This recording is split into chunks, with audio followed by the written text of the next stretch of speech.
आपल्या कार्यक्रमामध्ये स्वागत म्हणा, वेलकम म्हणा. प्रश्न हा खूपच साधा आहे, पण क्रिटिकल आहे आणि कॉम्प्लेक्स सुद्धा म्हणता येईल याला.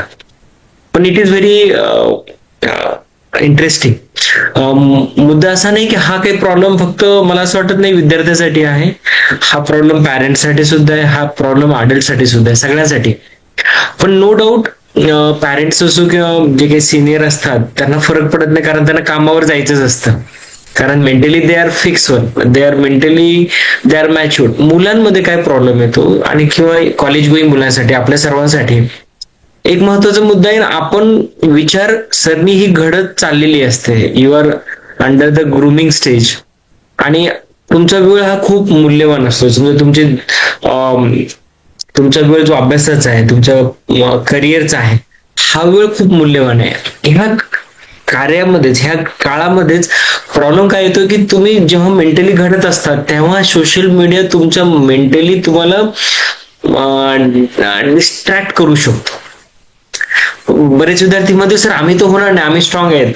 पण तुम्ही 100 मध्ये 2 आहात, 4 आहात, 5 आहात, 10 आहात. 90% जनता तेवढी स्ट्रॉंग नाहीये, कारण दे आर नॉट टार्गेटेड. आणि बऱ्याच वेळेस मी याला माझ्यासोबत जोडतो. मी दिवसा वेळ नसतो, आपण कामामध्ये असतो, बघतो, हे करतो, पण यदा कदाचित रात्री 10ला माझ्या मोबाईलमध्ये मी सोशल मीडिया बघता बघता 1 घंटा कसा गेला कळत नाही. I am just telling about me. तर विद्यार्थ्यांसाठी it is very tough part, मी असं म्हणेल. मी तुमच्या जागी येऊन बघण्याचा प्रयत्न करतो. तर मी ह्या ठिकाणी कमिंग टू द पॉइंट, मला एक सांगायचंय की तुम्ही जेव्हा बघताय तर तुम्हाला स्वतःला ऍज अन यंग जनरेशन म्हणा, आफ्टर 10th म्हणा, किंवा मला किती वेळ द्यायचा, 12वीला आहात, ग्रॅज्युएशनला आहात, तर मला किती वेळ द्यायला हवा हे कळणं गरजेचं आहे. 10 मिनिटं, 20 मिनिटं, दॅट इज सफिशियंट. तुम्हाला काही पर्पजफुली काही व्हिडिओ बघायचे आहेत, दॅट इज ओके. आता coming to the point, how should make a career. कारण हा शब्द काढला की सगळ्यांना असं झंझावान होतं ना.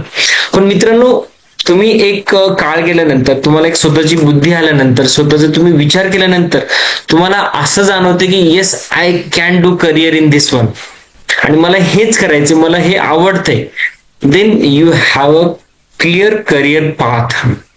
कारण मित्रांनो, आजच्या घडीला वेड्यासारखी लोक याच्यात काम करतायत, अर्निंग करतायत, आणि त्याला एक निश येते, त्याला एक कमांड येते, त्याला वेळ लागतो. कारण काय होतं माहितीये का, बऱ्याच वेळेला तुम्ही त्याच्यात करत असताना तुम्हाला सक्सेस येत नाही, मग त्यावेळेस फ्रस्ट्रेशन येऊ शकतं. कारण मुद्दा असा आहे की बऱ्याच वेळेस तो प्रश्न येतो की सर आम्ही करिअर कसं करता येईल तुमच्या. जर एकदा ह्यामध्ये मी असं सांगेल की तुम्ही स्वतःला जर फोकस केला आणि मला करिअर करायचं म्हटलं आणि त्याच्यावर तुम्ही कॉलेजमध्ये असाल, तर you can do the experiment with focus manner. तर coming to the point of question, आपण असं म्हणूया की तुम्ही स्टुडंट असाल तर you focus for 10 to 20 minute. तुम्ही कॉलेज गोईंग असाल, तुम्ही कॉम्पिटेटिव्ह एक्झाम मध्ये असाल, तर यू शुड बी फोकस की मला काय ह्या याच्यामध्ये बघायचंय. You should be focus. आणि तुम्हाला करिअर करायचं असेल तर त्याच्यावर आपण पुढे बोलूया. पण यू मस्ट बी फोकस, आणि तुम्ही क्लिअर असणं गरजेचं आहे की मला काय करायचं.